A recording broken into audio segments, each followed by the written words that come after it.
Okay, we'll come back to order at, call it 2:38. According to that clock, we are still waiting on the prosecutor, Bob, so if you hear the sound of her footsteps, Director, here, rather quickly, if you don't mind. Of course.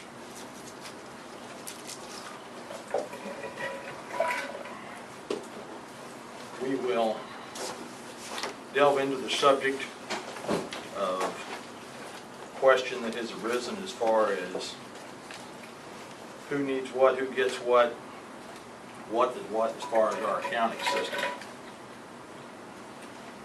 I have invested a significant sum of county money in the last week consulting with Mr. Alan Schrader with the Missouri Association of Counties to try to get a handle on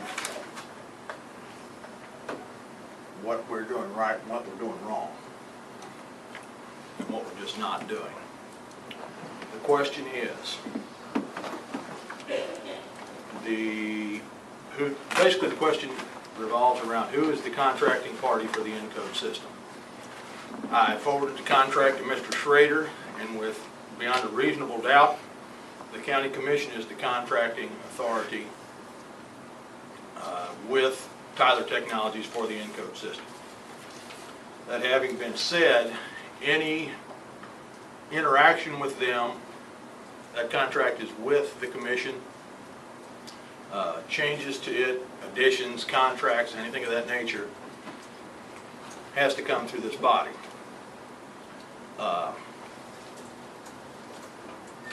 Doing some just looking around, kind of seeing what I had on my hands here, I realized that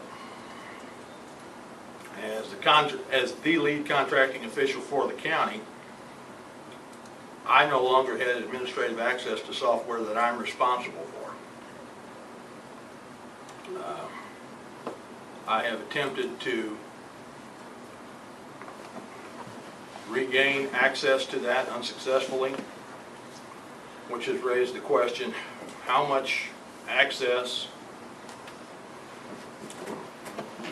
should the Commission have on behalf of the county? How much access should the Auditor have? And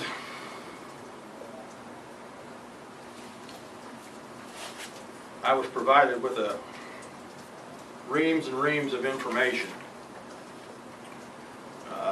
The statute that Mr. Schrader quoted most frequently was in Chapter 55, Section 030, concerning county auditors. And I don't mean to insult anyone's intelligence, but I'm going to read a portion of this as it was read to me. The county auditor of a county of the first class having a charter form of government, and this also applies to second class counties too, shall prescribe with the approval of the governing body of the county and state audit of the accounting system. He shall keep accounts, he shall audit and examine, yada yada yada, down through there, have access to all books, records, papers, shall keep an inventory, shall perform other duties in relation to the fiscal administration of the county as the governing body of the county shall from time to time prescribe. Chapter 55, Section 150, county auditor shall set up and follow an accounting system in his office, which shall comply with the following requirements: double entry, yada yada yada, except that the auditor is not necessary to obtain approval of the County Commission before installing same as otherwise provided, except that the cost of installation of such system shall be subject to the approval of the County Commission. That's our prosecutor. Thank you. Hi.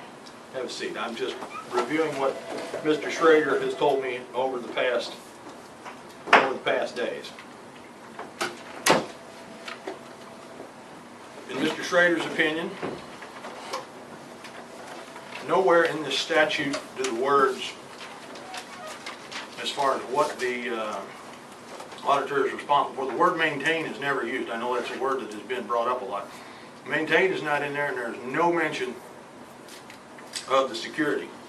The security of the software in this county, the security of this building, the security, the well-being of our employees, while it may pass through other areas, it ultimately falls right on this desk. If someone breaks in this building, it's our fault. If someone hacks into our computer system, it's my fault. The security of the software, whether it be accounting, mapping, whatever it is my responsibility. Our responsibility. The buck stops here. Nothing that we are proposing to do is going to infringe on the auditor's right in any way, shape, or form to set up and follow the accounting system. It's not going to infringe on anybody's rights to keep accounts of all appropriations and expenditures. It's not going to infringe upon anybody's right to audit and examine all accounts. All it is doing is giving reasonable access to the person who is responsible for the integrity of the software of any variety in this building. Leah, you and I have not discussed this matter at great length, but do you have anything to add at this juncture? Only that as the chief budget officer, your access is the access that is of paramount importance. Bothers someone behind you. But this is not a matter of bookkeeping, debits and credits, pluses, minuses, or checks. This is strictly a matter of IT software security. Now I know I have the minutes here from the January 3rd meeting. It says Auditor Deanna Colbert is to be security officer for Encode Systems. There are things that can be implied from that. However, there was no motion, no second, no vote. And even if there had been, after conversations with the attorney, with Tyler Technologies, we're of the opinion that we need to add another layer to our security system from an IT standpoint. This has nothing to do with the day-to-day bean counting of the accounting system, which the auditor has responsibility over. If the security of the software, whether it be in assessment, in 911, any of those systems, if it's breached, that responsibility is going to come back to this table right here. What we are asking for in no way intends to violate Chapter 55030 or Chapter 55150. I have a sneaking suspicion the auditor has a dissenting opinion, and I feel compelled to let you say your piece. Well, if this is your stance on this, are you not asking for the same administrative rights in every other system of the county, in Jerry Fox's Encode, and every county software is it belongs to the county. Mm-hmm. Doesn't matter what fund paid for or who signed the contract. Right. So are you asking for the same thing from every other elected official or just the auditor? We are evaluating the security on every stitch of software that's in this building. Our first priority is the accounting. Just in this building or by use in every... Anywhere, like don't split hairs with me, sheriffs? anywhere in the county. If Lincoln County owns software, I'm going to see to it that the security is properly in place.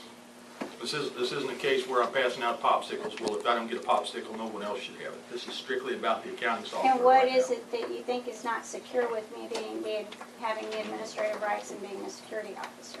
I'm not saying that it's insecure. I'm saying that the attorneys agree with this. We're the contracting party. We own the software. We have a responsibility, and in order to have that responsibility, we have to have administrative rights. Your responsibility is to provide the software for the auditor, who is the accounting officer, Okay, and we have. by paying for it only. Mm-hmm. That's your responsibility. Okay. It is, in my viewpoint, the auditor's responsibility to set up the internal controls within that system, to set up the user IDs, what those user IDs have access to, what abilities they have to make changes within the system. If I provide administrative rights to someone else, in addition to myself, that person could go in and take away my administrative rights. That person could go in and change all the other user ID rights. That person could compromise the security and the internal controls of the system. Where in the auditor statute does it say anything about you being responsible for the security of the software in any way, shape, or form? Is software security mentioned in that statute? May I? These statutes were last amended in 1973, and at that point, I don't think anybody was using software. Okay. And so as I read 55-150, when it says that this system is to be in her office, in my way of reviewing that, that means she has to have control over that system. I also looked at 55-120, which says that the commission will provide her, an office, her books, stationery, furniture, and then it goes on and says that she shall there keep the records, books, papers, and property belonging to her office. And then in 55-070 regarding her bond, she has a bond, and she's required to deliver to her successor, safe and undefaced, all books, records, papers, and furniture belonging to her office. And I think the difficulty with having somebody else have access to the security on the system is that she then cannot ensure the security, and she is responsible under this statute for maintaining those records.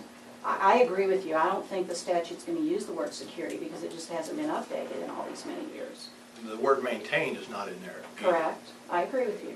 And I think the difficulty we've got is that there's no case law that's construed these statutes since 1973. Right. So we've all, I think, got a difference of opinion on what we need to be doing here. But what I think we're losing sight of is we're not taking anything away. We're not asking to take something away.